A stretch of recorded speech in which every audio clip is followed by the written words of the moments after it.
I rejoice with delight in the good done by all beings, through which they obtain rest with the end of suffering. I rejoice in the release of beings from the sufferings of the rounds of existence. I rejoice in the nature of the Bodhisattva and the Buddha, who are protectors. I rejoice in the arising of the bodhicitta and the teachings, those oceans that bring happiness to all beings and are the abode of welfare of all beings. We are in the mood of rejoicing, of delightfully rejoicing in all the good that is done everywhere, throughout the entire cosmos, and especially the good done by the Buddhas, by the Bodhisattvas, by the Arhats, the good done through the arising of the bodhicitta, the good done because the Dharma is in the world, the good everywhere, done by each and every single living being. On our journey in the puja, we have worshipped, we have adored, we have revered and prostrated. We've gone for refuge, we've resolved, we've confessed, we've looked at the darkness and expelled the darkness. We've purified, we are filled with delight. And so naturally, we look around and we are free, completely free because of our state of no remorse, of purity. We're free to rejoice and delight and be jubilant in the good all around us. The mood in this fifth stage of the puja, the bhava, is expansive and jubilant. It's utter jubilation.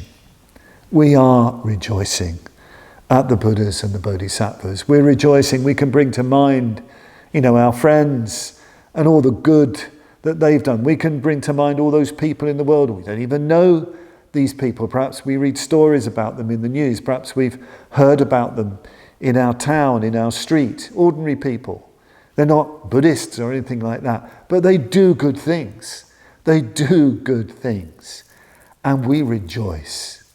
And we really need to dwell in this state of rejoicing and jubilation and cheerfulness. We live in a terribly cynical, critical world. Everybody thinks it's so cool to be cynical and critical. The Bodhisattva is the absolute opposite of that kind of attitude. The Bodhisattva is always cheerful, even in the face of the most utter darkness, even in the face of the most miserable. The Bodhisattva is cheerful. As far as the Bodhisattva is concerned, the loveliness is everywhere. The loveliness is everywhere. And there is joy and jubilation. Yes, the Bodhisattva is aware of the suffering, is aware of what people need to be alleviated, for that suffering to be alleviated. But there is joy because there is good. And without that good, there would be no progress at all. There would be no human life, leaving aside any kind of higher Dharma life. So we enter the mood of rejoicing.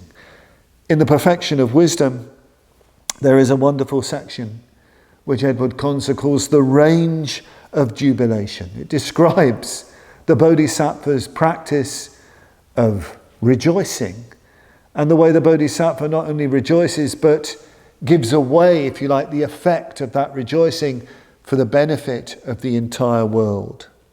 The text says this: if we contemplate the inconceivable number of Buddhas of the past, and those who right now abide in many thousands of innumerable of Buddha fields, and also those saviours of the world who, having gone to parinirvana, demonstrate the jewel of the Dharma for the sake of the complete ending of suffering, if we consider the merit of all those Buddhas from the moment that they first generated the supreme bodhicitta, as well as their practice of the perfections and their attainment of the Buddha qualities, and also the merit of the bodhisattvas and of the disciples on the path to liberation, having contemplated that great heap of goodness,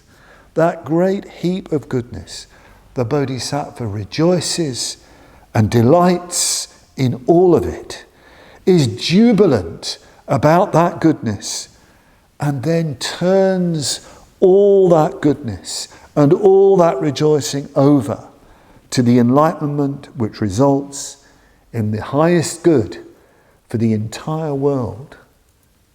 So even rejoicing is a wisdom practice.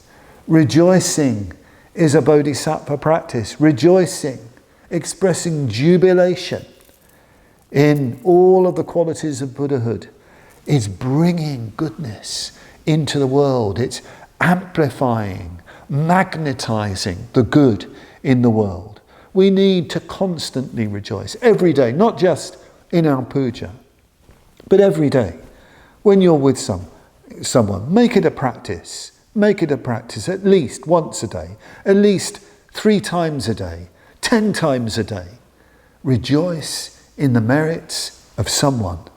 Rejoice in the good done by all beings. Rejoice in the Buddhas, in the Bodhisattvas. Take delight in it. Bring it into the world more fully, more completely. Enjoy the range of jubilation.